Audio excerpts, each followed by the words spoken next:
Assalamualaikum warahmatullahi wabarakatuh. Baik, Bapak Ibu, kali ini saya ingin menjelaskan tentang materi yang saya sampaikan, yang saya pegang dalam pelatihan fasilitator daerah di pengawas itu, yaitu terkait dengan materi kurikulum merdeka. Nah, materi kurikulum merdeka ini, Bapak Ibu, bebas silakan. Bapak Ibu mau dari mana saja PowerPoint-nya. Kalau saya sengaja diadopsi beberapa hal yang penting, kemudian diubah-ubah sendiri, begitu sesuai dengan referensi dan pengetahuan yang saya miliki. Jadi tidak harus ini. Tapi kalau Bapak Ibu mau menggunakan ini, mangga silahkan. Eh, Caranya adalah Bapak Ibu, karena waktunya cuma 2 jam, jadi sangat singkat. Kita kasih penjelasan kepada peserta itu diawali dengan pertama adalah terkait dengan kurikulum merdeka itu, konsep kurikulum merdeka dan merdeka belajar ini menjadi penting. Jadi pada kurikulum merdeka itu, oleh Bapak Ibu dikasih penjelasan, ada poin-poin yang mesti harus disampaikan, dikuasai oleh kita. Yaitu pertama, latar belakang lahirnya kurikulum merdeka. Yang kedua, terkait dengan regulasi yang terkait dengan kurikulum merdeka. Yang ketiga, peserta harus paham tentang apa itu merdeka belajar. Yang keempat, perbedaan K13 dengan kurikulum merdeka. Kemudian model implementasi kurikulum merdeka. Berikutnya adalah pemahaman CP dan kemudian perumusan ATP dan perumusan TP dan penyusunan ATP. Terus modul pembelajaran atau RPP, kemudian modul P5 itu penguatan proyek profil Pancasila terintegrasi dengan pelajar rahmatan lil alamin. Kemudian asesmen diagnosis formatif dan sumatif. Nah, itu poin yang menyangkut aspek kurikulum merdeka secara menyeluruh. Nah, kita kasih penjelasan bahwa sesungguhnya dari semua item-item ini tidak akan mungkin disampaikan karena waktu cuma 2 jam. Pelatihan saja itu membutuhkan waktu 1 minggu innya. On-nya itu bisa sampai 1 bulan 2 bulan kalau kita serius untuk kurikulum merdeka. Baik, kemudian dilanjutkan ini sesi penjelasan kita terkait dengan latar belakang munculnya kurikulum merdeka. Kita beri penjelasan bahwa kurikulum merdeka itu diawali dari hasil evaluasi pembelajaran pada kurikulum 2013 setelah berlangsung itu tidak kurang atau belum memberikan dampak yang sangat signifikan terhadap peningkatan belajar siswa. Nah, menurut Percet itu tahun 2012 bahwa disebut kondisi pembelajaran, kondisi pendidikan di Indonesia itu adalah sebagai schooling and learning. Artinya adalah bahwa siswa itu belajar di sekolah, datang ke sekolah, tetapi dia tidak belajar sesungguhnya. Itu pendapat riset tahun 2012 itu. Nah, belum lagi masuk kemudian berikutnya pada tahun 2019 dan 2020 awal ada pandemi COVID-19. Nah, COVID-19 itu berdampak signifikan terhadap learning loss, pembelajaran, penurunan pembelajaran. Sehingga ini berpengaruh sekali terhadap kondisi sekolah, baik kepada guru dan juga kepada siswa. Indikasinya pada COVID-19 tahun 2020-2021 itu pembelajaran dianggap katakanlah berdampak sekali terhadap kualitas pembelajaran. Pertama menyangkut dengan jaringan internet. Ada daerah-daerah yang tidak bisa kejangkau kalau dengan menggunakan konsep PJJ itu internet. Ada yang kejangkau, tetapi sinyal kurang bagus begitu. Ada sinyalnya bagus, tetapi orang tua siswa atau siswa tidak memiliki HP Android untuk membangun komunikasi. Punya HP Android, tetapi dia tidak bisa menggunakan aplikasinya. Punya aplikasi tapi yang bisa digunakan WA. Kadang-kadang siswanya paham, tapi gurunya belum paham. Nah, itu kan mempengaruhi. Maka muncul kebijakan yang dilakukan oleh Menteri Pendidikan itu adalah dengan menerapkan yang disebut dengan solusi untuk mengatasi pada pandemi COVID ini. Nah, solusi yang ditawarkannya itu adalah dalam krisis pendidikan akibat pandemi COVID itu menggunakan kurikulum darurat. Apa esensi kurikulum darurat? Kurikulum darurat itu tidak semua materi disampaikan, tidak semua KD disampaikan, tetapi ambil materi yang paling esensial. Nah, sebetulnya pemilihan materi yang esensial itu adalah menjadi kewenangan satuan pendidikan disesuaikan dengan satuan pendidikannya masing-masing, baik kondisi siswa atau kondisi guru. Sehingga dalam implementasi kurikulum darurat, disitulah menjadi beragam setiap satuan pendidikan itu. Bisa saja bahwa materi di satuan pendidikan ini paling esensial, tapi di satuan pendidikan B belum tentu dianggap sebagai materi yang esensial. Nah, itu dilaksanakan tahun 2020-2021, namanya kurikulum darurat. Setelah kurikulum darurat dilakukan, kemudian ada hasil studi penelitian bahwa satuan pendidikan yang menggunakan kurikulum darurat itu justru lebih baik hasilnya daripada yang menggunakan kurikulum secara penuh. Kurikulum 2013 secara penuh disampaikan semua. Kemudian ada yang menggunakan kurikulum darurat. Kurikulum darurat itu materi-materi yang esensial saja yang dipilih oleh satuan pendidikan masing-masing. Nah, itu hasilnya dari hasil studi itu bahwa yang menggunakan kurikulum darurat jauh lebih bagus daripada yang menggunakan kurikulum 2013 secara penuh. Karena lebih bagus dari studi itu nampaknya perlu ada pengembangan kurikulum yang lebih bersifat komprehensif yang memberikan keleluasaan kepada satuan pendidikan itu untuk mengembangkan kurikulum dan melakukan proses pembelajarannya sekaligus juga pemilihan materinya supaya lebih bermakna. Maka muncullah yang disebut dengan kurikulum prototype. Nah, kurikulum awalnya prototype, kemudian muncul program yang disebut dengan sekolah penggerak, guru penggerak, pengawas penggerak. Nah, pada tahun 2022, kira-kira bulan Februari, barulah Pak Madin Makarim itu menyebutkan kurikulum prototype itu sebagai sebuah kurikulum merdeka. Nah, itu lahirnya kurikulum merdeka itu dari sana latar belakangnya. Baru kita kasih pengenalan tentang regulasi yang terkait dengan kurikulum merdeka. Kita sampaikan kepada Pasda bahwa PP 19 tahun 2005 tentang standar nasional pendidikan sudah tidak ada. Sudah diganti dengan PP 57 tahun 2001. Baru 1 tahun tentang standar nasional pendidikan ini dirubah kembali, yaitu melalui PP nomor 4 tahun 2022. Nah, kemudian Permendikbudristek nomor 5 tahun 2022 tentang SKL. SI, proses, dan penilaian 57/1621. Catatan pentingnya adalah yang perlu kita sampaikan bahwa setiap kurikulum berubah, pasti 4 standar berubah. 1, standar kompetensi lulusan, yang kedua standar isi, yang ketiga standar proses, yang keempat adalah standar penilaian. Jadi setiap kurikulum berubah, pasti 4 standar berubah. Jadi sudah tidak lagi menggunakan Permendikbud yang tahun 2013 itu, kurikulum 2013 itu, Permendikbud nomor 20 tahun 2016.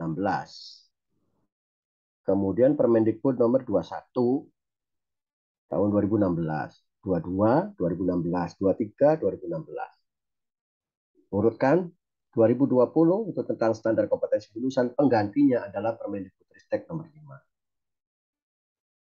Yang Permendikbud nomor 21 tahun 2016, penggantinya nomor 7 tahun 2022 tentang standar isi. Kalau yang standar proses, itu Permendikbud dulu nomor 22 tahun 2016. Gantinya adalah nomor 16 tahun 2022. Nah, hanya ini yang unik, Pak, tinggal dirubah. Kalau di kurikulum 2013 adalah nomor 22 tahun 2016, dirubahnya menjadi nomor 16 tahun 2022 tentang standar proses. Standar penilaian nomor 23 Permendikbud tahun 2016 dirubah menjadi nomor 21 tahun 2022 tentang penilaian. Nah, Bapak Ibu, jika dibaca secara penuh oleh Bapak Ibu terkait dengan SKL, standar isi, standar proses yang terbaru, kemudian standar penilaian yang terbaru. Di diktum terakhir itu ada kalimat bahwa sudah mencabut yang SKL nomor 5 tahun 2022 sudah mencabut Permendikbud nomor 20 tahun 2016. Yang standar isi nomor 7 sudah mencabut Permendikbud nomor 21 tahun 2016. Yang nomor 16 tahun 2022 sudah mencabut nomor 22 tahun 2016 Permendikbud. Yang nomor 21 tahun 2022 sudah mencabut Permendikbud nomor 23 tahun 2016 tentang standar penilaian. Jadi kalau secara hukum sebetulnya ketika kita sekarang menggunakan kurikulum, tidak menggunakan kurikulum Merdeka, tetapi masih menggunakan standar isinya yang lama, kemudian standar prosesnya yang lama, standar penilaiannya yang lama, itu sebetulnya secara hukum tidak sah karena sudah dicabut. Nah, itu. Nah, ini yang menurut saya adalah kekhawatiran kita. Di sisi lain kita masih menggunakan pakai yang lama, tapi ininya sudah yang regulasi yang lamanya sudah dicabut melalui regulasi yang baru ini. Ini persoalan regulasi kita. Kemudian berikutnya juga kita perlu memberikan penjelasan bahwa kan tadi saya sampaikan bahwa kurikulum Merdeka itu adalah kurikulum, jadi istilahnya pemulihan pembelajaran. Bagaimana konsep pemulihan pembelajaran? Nah, ini yang terbaru nomor 262, perubahannya nomor 56 tahun 2022 tentang pelaksanaan kurikulum pemulihan pembelajaran. Nah, nomor 9 kita kasih penjelasan bahwa di pendidikan kita itu tidak ada lagi istilah Badan Standar Nasional Pendidikan, tapi diganti dengan BESKAP singkatannya. Badan singkatannya Standar Kurikulum dan Asesmen Pendidikan. Nah, mengeluarkan nomor 033 ini yang terbaru tahun 2002 tentang capaian pembelajaran.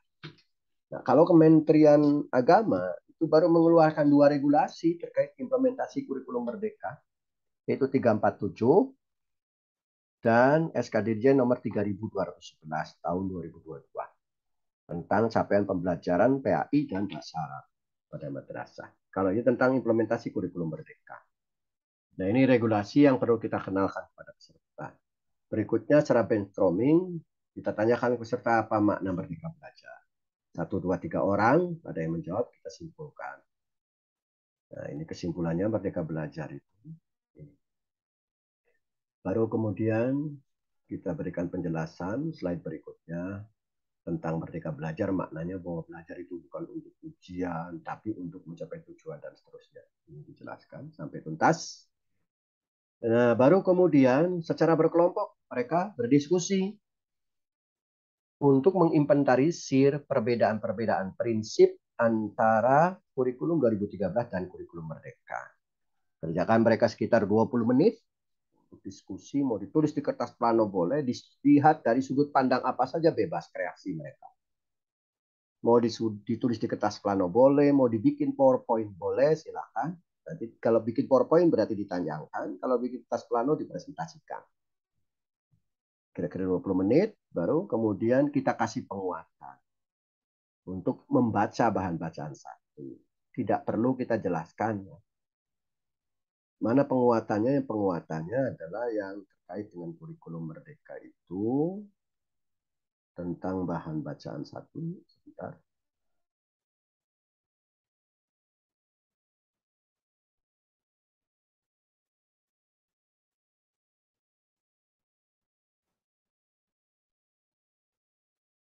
Nah, ini tentang bahan bacaan. Sudah dikirim. Di SD, kemudian di SMP, SMA. Biarkan mereka suruh membaca kurang lebih 10 menit. Justru dengan membaca jauh lebih pahami daripada kita menjelaskan terlalu lama. Nah, setelah selesai membaca, baru kita lanjutkan PowerPoint-nya tadi. Jika sudah cukup 10 menit membaca.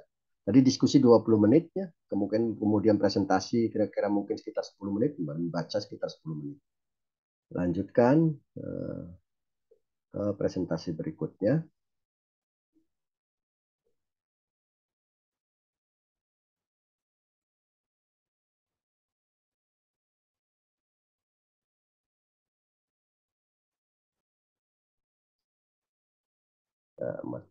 Ke slide berikutnya maksud saya adalah setelah selesai mereka membaca, baru kita berikan penjelasan bahwa adopsi penerapan kurikulum merdeka itu ada 3 model. Nah, saya tidak akan menjelaskan ini model lama, yang model baru itu ini. Nah, ini harus paham. Yaitu mandiri belajar, kemudian mandiri berubah, dan mandiri berbagi. Apa itu mandiri belajar? Kita kasih penjelasan. Mandiri belajar itu bahwa satuan pendidikan dalam menerapkan kurikulum merdeka adalah menggunakannya kurikulum lama, yaitu kurikulum 2013 masih tetap. Tapi beberapa aspek termasuk proyek profil Pancasila, pelajar rahmatal alamin bisa menggunakan kurikulum merdeka. Jadi esensi materinya masih menggunakan kurikulum 2013, tapi pola-pola pembelajarannya menggunakan konsep kurikulum merdeka. Nah, yang berikutnya adalah mandiri berubah. Kalau mandiri berubah itu satuan pendidikan menyelenggarakan kurikulum merdeka sudah menggunakan kurikulum merdeka yang terbaru. Tetapi dalam bahan ajar dan perangkat ajar yang lainnya masih menggunakan contoh-contoh yang sudah disiapkan oleh pemerintah. Jadi tidak membuat secara mandiri, tapi menggunakan contoh-contoh yang dari pemerintah. Kan banyak contoh-contoh modul aja, profil Pancasila, nanti tinggal diambil kemudian itu dijadikan sebagai pegangan. Baru tahap berikutnya yang disebut dengan mandiri berbagi. Kalau mandiri berbagi itu satuan pendidikan menerapkan kurikulum merdeka, seluruh perangkat ajarnya adalah sudah menggunakan kurikulum merdeka dan dibuat secara mandiri oleh sekolah. Tidak lagi menggunakan contoh-contoh dari pemerintah. Itu yang disebut dengan mandiri berbagi. Ini disebutnya model. Nah, kalau untuk sekolah madrasah yang menjadi piloting, tidak ada pilihan mandiri belajar, tapi pilihannya mandiri berubah. Kalau mandiri berubah, mandiri berbagi. Tapi saya yakin rata-rata adalah mandiri berubah. Karena belum bisa menyusun sendiri, masih menggunakan contoh-contoh lain. Kecuali pada beberapa hal yang bersifat khusus. Nah, baru kemudian kita masuk ke CP. Nggak ada 5.4 itu nggak ada. Langsung CP. Menjelaskan tentang komponen CP.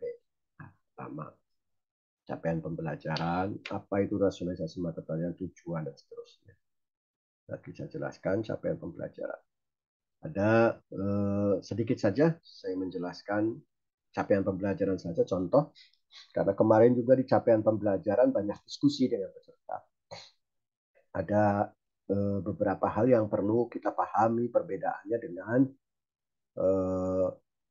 yang disebut dengan standar kompetensi atau standar kompetensi inti dan kompetensi dasar. Kalau kompetensi inti dan kompetensi dasar itu kan targetnya tahunan. Tapi kalau capaian pembelajaran, targetnya fase. Itu perbedaan mendasar. Fasenya dibagi menjadi 6. A, B, C, D, E, F. Fase A itu terdiri dari kelas 1, 2. Fase B, 3, 4. Fase C, 5, 6. Fase D, 7, 8, 9. Fase E, kelas 10. Kemudian fase F, kelas 11 dan 12. Itu perbedaan menjadi penting. Yang kedua perbedaannya adalah kalau tadi yang fase saya sebutkan di mana PAUD. Nah, PAUD itu disebutnya adalah fase fondasi. Berikutnya adalah tentang perbedaan yang kedua menyangkut tentang kalau kompetensi inti dan kompetensi dasar pada kurikulum 2013 itu ditulis secara rinci terkait dengan kompetensi sikap, kemudian pengetahuan dan keterampilan. Makanya di kurikulum 2013 kita kenal ada KDKI 1, sikap spiritual, KDKI 2, sikap sosial, KDKI 3 pengetahuan, KDKI 4 keterampilan. Tetapi di kurikulum Merdeka tidak. Di kurikulum Merdeka itu tidak tertulis secara terpisah, tetapi ditulis dalam bentuk deskriptif dalam satu paragraf yang di dalamnya termuat ada kompetensi sikap, pengetahuan, dan keterampilan. Itu perbedaannya. Nah, langkah berikutnya adalah bahwa di dalam capaian pembelajaran itu tahap awal yang harus dilakukan oleh guru menganalisis. Nah, dalam menganalisis itu perlu dipahami bahwa deskripsi dalam capaian pembelajaran itu menggunakan konsep pembelajaran teori konstruktivisme. Jadi kalau teori belajar konstruktivisme itu adalah konsep pembelajaran walaupun menggunakan katanya adalah memahami, tetapi itu sudah lebih komprehensif luas, berbeda dengan konsep taksonomi Bloom. Dari mana kita memulai menganalisis CP? Menganalisis CP itu bahwa dalam deskripsi capaian pembelajaran ada dua hal yang harus diperhatikan. Di deskripsi itu harus dianalisis mana yang masuk kompetensi, mana konten. Kita bisa. Kompetensi itu adalah ditandai dengan kata kerja, kalau konten itu ditandai dengan materi. Jadi si peserta itu harus bisa memilih dalam capaian pembelajaran itu mana kompetensi dan mana konten. Misalkan saya ambil contoh dalam konteks pembelajaran tentang kompetensi dan konten itu ada materinya adalah terkait dengan kata kerja operasional. Jadi indikator kompetensi itu ditandai cirinya adalah dengan adanya kata kerja. Kemudian pemilihan kata kerja setelah dilakukan, mana diidentifikasi kata kerjanya, baru kemudian tentukan mana yang level C1, C2, C3, C4, C5, C6. Baru menentukan konten. Konten itu berarti materi. Materinya 1, 2, 3, 4, 5, 6. Baru kemudian dihubungkan antara kompetensi dan konten itu. Maka terbentuklah menjadi TP, tujuan pembelajaran. Setelah itu baru menyusun alur tujuan pembelajaran. Nah, ini CP, kemudian tadi dibalik dalam fase. Nah, cara menyusun dari alur tujuan pembelajaran. Baru kemudian menjelaskan tentang komponen modul ajar. Modul ajar itu identik dengan RPP Plus. Padahal pada standar proses yang terbaru itu nomor 16 itu, nomor 6 itu, yang tadi regulasi yang di atas tentang standar proses yang terbaru yaitu nomor 16. Lupa saya.